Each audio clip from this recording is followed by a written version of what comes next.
Welcome back to America on the Road with Chris Teague, Jack Nerad back with you for road test time. And Chris, you went crazy this week with a great sports vehicle. We don't get to test a ton of those. I mean, I feel like I'm in crossovers all the time. So you must have thought it was a breath of fresh air to be in the Nissan Z. Yes, crossovers and pickup trucks are my bread and butter, but I do occasionally get a fun car, and I've had a string of them this summer. So the next few weeks will be exciting for us to talk about. But I tested the 2024 Nissan Z NISMO, or NISMO Z, however you want to order that. And so Nissan brought the Z back a couple of years ago after it had taken a year off, and they made a new body style, gave it more retro styling. And it's a really fantastic looking car. I really like it. Jack, have you driven the new Z, and what do you think about it? If you have. I think I have driven the new Z fairly recently. I liked it a lot. I mean, it's kind of a throwback to me in that, not that it's not modern, but driving a two-seat sports car is not something we're doing all that often. Yeah, two-seat sports car. Unfortunately, you can't get a manual transmission with the Nismo trim, but I'll say yet. I'm sure that at some point we'll see something there. But the base car gets a twin turbocharged 3-liter V6. It comes with 400 horsepower and 350 pound-feet of torque. The Nismo trim uses the same engine but bumps power to 420 horsepower and 384 pound-feet of torque, which are both very healthy numbers for a car of this size. So you can get a 6-speed manual with the regular car. The 9-speed automatic is the only option for the Nismo, but you get launch control with that. So I think if you're looking for the best acceleration, the Nismo is your way to go. Jack, I will say this, two-seater sports cars, like if you look at the Miata and a couple other cars, even my GR Corolla, which isn't a two-door car, but it's built as a performance car, those cars are quick, but they're not thrillingly quick. They're just nimble. They feel great to drive. This car is thrillingly quick. It will chirp the tires in second and third gear under full throttle. And, you really do feel the sensation of being pushed back in your seat. I didn't get to take it to a track, so I can't tell you how well it corners on a track, but around curvy back roads here in Maine, there's absolutely zero problem.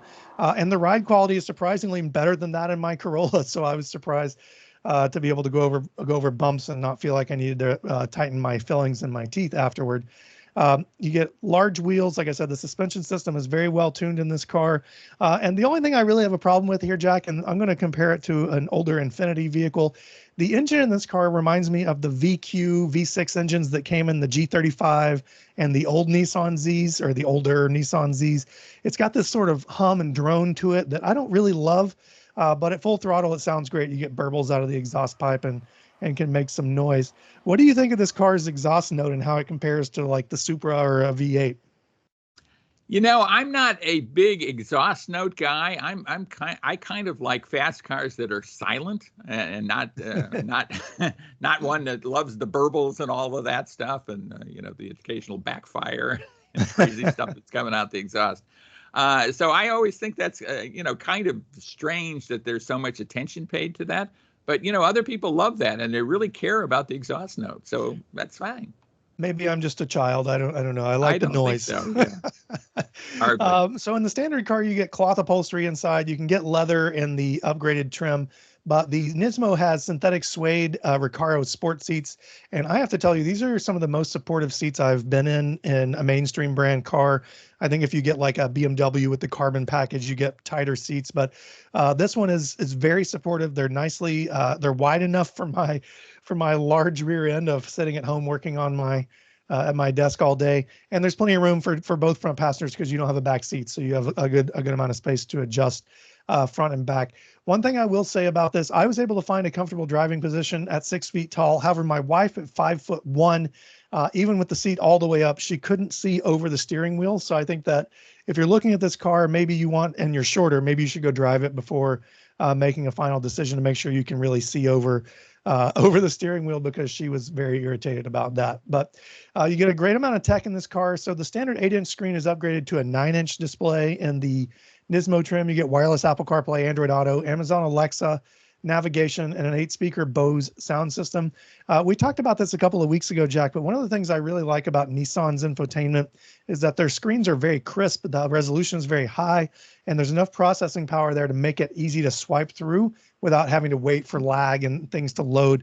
So Nissan's done a really good job there. It's not the simplest system. I think Kia, Hyundai, and some others have have easier to use interfaces, but the screen is beautiful in this vehicle. And you also get a full suite of safety equipment here: blind spot monitoring, rear cross traffic alerts, forward collision warnings. Jack, the price here is almost $67,000, so it's not cheap for a Nissan. But I think for the performance, you can't do a whole lot better in the segment. I think I might prefer the Supra though, but that's a conversation for next week when I review that car. Yeah, well, I'd love to hear about that, because I might lean toward the Z in that comparison. But you'll tell us next week which one you like better. And I've liked the Z's through the years, and certainly this seems right in that tradition. So very, very cool. $67,000 though. I'm banging my hand against my forehead on that. But everything is just so expensive these days. I guess I should get with